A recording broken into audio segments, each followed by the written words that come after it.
Nesse vídeo nós iremos comentar se teremos rombo fiscal no ano de 2023. O presidente do Banco Central brasileiro mandou um recado para o Lula e também trazer aqui o que está acontecendo e agitando o mercado nessa semana. Então vamos ao vídeo. Salve, salve investidores! Como é que vocês estão? Sempre lembrando que antes de continuar você clica no botãozinho vermelho de inscrever-se para ajudar esse canal, tá bom? Também estou deixando aí na descrição e no primeiro comentário fixado a biografia do Luiz Barsi Filho, maior investidor pessoa física da Bolsa de Valores brasileira. Tem na versão digital, que eu estou lendo, e também na versão física. E antes de tratar a respeito de um eventual rombo fiscal em 2023 nas contas públicas brasileiras, trazer aqui o que está acontecendo com o mercado. A FTX pediu falência e o seu CEO renunciou ao cargo respectivo. Isso aqui já era algo esperado. Afinal, nós vimos que a Binance inicialmente iria comprar a FTX, que teve graves problemas de liquidação. No entanto, após realizar a due diligence, percebeu que não seria um negócio recuperável. É por conta disso que o mercado de criptomoedas está completamente agitado. O Bitcoin caindo mais de 10%, negociando novamente na casa dos 15 mil dólares, algo que não acontecia já faz 2 anos. E muito embora a quebra da FTX não atinja os fundamentos do Bitcoin, o mercado fica assustado porque a FTX era até então a terceira maior corretora de criptomoedas do planeta, de tal modo que não haveria ali segurança na negociação via corretoras, causando ainda mais pressão por aqueles que exigem a regulação global de criptomoedas. Por isso a volatilidade em todas as criptomoedas, inclusive o Bitcoin. Ainda tivemos ali a publicação do resultado espetacular de Rumo, lucrou mais de 300 milhões de reais no trimestre. Isso aqui é uma alta de 505% na base anual. Lembrando que a Rumo é a empresa controlada ali da Cosan, uma das participações que nós temos na nossa carteira. Lembrando que não é nenhuma recomendação, sendo que a Rumo costuma lucrar ali entre 50 a 90 milhões de reais. Ela deu essa paulada de 300 milhões. Isso ocorreu porque ela viu a sua receita líquida saltar em mais de 50%, indo para vários bilhões de reais, quase 3 bilhões. Tudo por conta do maior volume transportado total. A companhia, além de aumentar de forma substancial a sua receita, também melhorou as suas margens, demonstrando eficiência. Teve aí também ganho com eficiência energética, mitigando seus custos. Tudo isso contribuiu para esse resultado excepcional de Rumo, que vem acumulando uma valorização aí nos últimos 12 meses de quase 20%. Não é uma companhia que paga dividendos, até mesmo a Cosan paga mais dividendos do que a Rumo, e ainda por cima você consegue o desconto de holding característico da Cosan. Apesar de a Rumo não ser a melhor das empresas do portfólio da Cosan, constitui um setor estratégico da economia e que, como nós estamos vendo, vem sendo bem administrado pela Rumo e pela Cosan. E o Itaú, ao contrário dos demais bancos, exceto ali Banco do Brasil, que é uma exceção, demonstrou um resultado surpreendente. Ao contrário do Bradesco, que despencou com uma queda forte na qualidade da carteira de crédito e aumento gigante nas provisões de devedores duvidosos, o que a gente também viu com o Santander, mas não na mesma proporção que ocorreu com o Bradesco, Itaú trouxe um resultado sólido nesse trimestre. Segundo consta do balanço, o Itaú ele cresceu carteira de crédito, mas sem muito apetite por riscos. O próprio CEO da companhia disse que não tem apetite em expandir linhas de maior risco, algo que não aconteceu com o Bradesco. A verdade é que o Bradesco concedeu crédito para a pessoa física sem controle de inadimplência, por isso teve um resultado tão ruim. Já o Itaú foi mais conservador e por isso conseguiu aí segurar resultados sólidos, sendo que o Itaú manteve um ROI satisfatório, não toda aquela queda absurda do Bradesco. E a princípio o que nós denotamos é o seguinte, que o apetite por crescimento do Bradesco acaba sendo muito maior hoje, de tal modo que o controle na hora de avaliar concessão de crédito não foi satisfatório. Sendo assim, Itaú mostra aí que é uma empresa de crescimento lento, mas que entrega resultado, consolidando-se aí como o maior banco privado do nosso país. E passando para o tema principal desse vídeo, hoje o Ibovespa subiu 2%, após aquela queda forte de 4% no dia 10. E o que está acontecendo? Commodities subindo, então o petróleo subiu, beneficiando aqui as ações de Petrobras, que também subiram, mas principalmente o Ibovespa foi puxado pela Vale, que subiu aqui quase 10%. Por outro lado, tivemos ali resultado insatisfatório de Magalu, que gerou essa queda de 14% nas cotações. IRB também caindo forte, quase 5%, negociado agora a 82 centavos. Mas no geral, o que está gerando, além dessa puxada da Vale, uma retomada do Ibovespa? Primeiro ponto, a queda de ontem foi causada pela PEC da transição, como está denominando o mercado. Há aqueles ainda que, em tom jocoso, se referem à PEC da Argentina, porque está havendo todo esse medo do mercado em relação a essa proposta de emenda à Constituição. É porque essa proposta ela prevê uma superação em bilhões de reais, a estimativa da equipe do Lula seria de mais de 175 bilhões de reais, acima do teto de gastos do governo federal. O que seria esse teto de gasto? Em 2016 foi aprovada a emenda constitucional 95. Essa emenda constitucional acrescentou à Constituição Federal o artigo 107 dos atos das disposições constitucionais transitórias. O que é isso aqui? É como se fosse uma norma temporária, mas muitas delas acabam não sendo. De qualquer forma, esse novo regime fiscal que institui o teto de gastos diz o seguinte: o limite da despesa primária do governo. O que é despesa primária? Sem ali considerar juros. Então, o limite da despesa primária deve ser o limite referente ao exercício imediatamente anterior, ou seja, o ano fiscal anterior. Então a gente pega qual foi a despesa de 2021, no caso de 2022, e no caso de 2023 a gente pega o ano fiscal de 2022, corrige pelo IPCA, que é o índice de inflação oficial do governo, e aí a gente tem esse limite. Quer dizer que em 2023 o governo não vai poder gastar mais do que o exercício fiscal anterior com a correção do IPCA. Isso aqui é uma medida para controle das contas públicas, para evitar o déficit e buscar ali pelo menos o superávit primário, que na história do país é bem volátil, há momentos de déficit, há momentos de superávit. E o que seria o superávit primário? Pegando-se aqui os dados do governo federal, eu tenho aqui essa tabelinha só para exemplificar para vocês. O que nós temos aqui no ano de 2021? Uma receita de 167 bilhões. Isso para o mês de julho.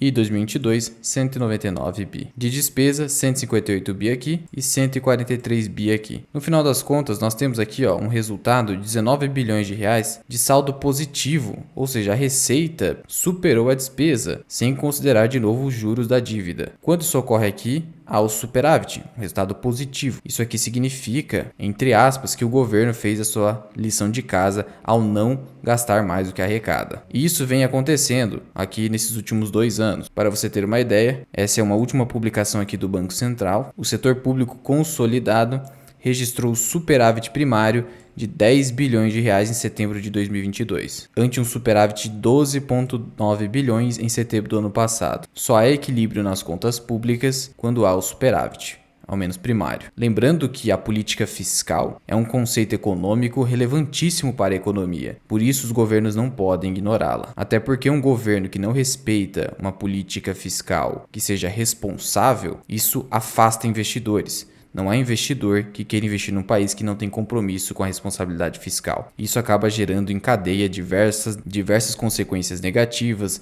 desemprego, menores investimentos e por assim vai. E aí, o medo do mercado é o fato dessa PEC da transição aparentemente não respeitar o critério de responsabilidade fiscal. Afinal, você vai simplesmente superar o teto hoje de gastos definido lá em 2016. Só que essa PEC foi adiada e esse adiamento gerou alta na Bolsa de Valores, porque daí o mercado tem uma certa esperança de essa PEC não passar tal como ela vai ser proposta ou sequer mesmo ser aprovada. O medo foi tão grande que, além da alta do dólar na data anterior, tivemos ali suspensão das negociações com os títulos do Tesouro Direto, e aqui os pré-fixados. Só ficou podendo ser negociados ali os títulos do Tesouro Selic. Essa suspensão ocorreu para suspender a oscilação da taxa de juros, teve uma disparada nos juros futuros. E aí então o Tesouro suspende as negociações, tal como se fosse ali um circuit breaker na Bolsa de Valores, para evitar essa volatilidade. Aqui dentro do site do Tesouro, ele voltou a negociar os pré-fixados,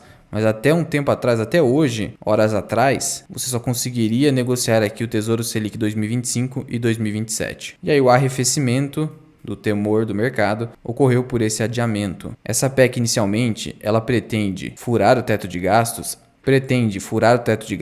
para a manutenção do Auxílio Brasil, que vai voltar a se chamar Bolsa Família, mantendo o valor de R$600, e tem outras promessas também, como por exemplo ali um adicional de R$150 por criança de 0 a 6 anos de famílias beneficiárias do programa Bolsa Família. Além disso, o Lula ele quer garantir aumento real no salário mínimo acima da inflação e haveria a princípio um consenso de retirada da totalidade do Bolsa Família do teto de gastos. Então, a princípio, o hoje Auxílio Brasil ou Bolsa Família pode ser que seja retirado do teto de gastos. Cabendo ressaltar que o teto de gastos já possui suas exceções definidas na Constituição. Por exemplo, créditos extraordinários, transferências constitucionais obrigatórias aos entes federativos menores, despesas com aumento de capital das empresas estatais, despesas não recorrentes da Justiça Eleitoral com realização das eleições, então despesa com eleição. E aí, então, a pretensão deles é incluir mais uma exceção, que seria o Bolsa Família. E esse adiamento é para uma negociação com o atual parlamento. Lembrando que grande parte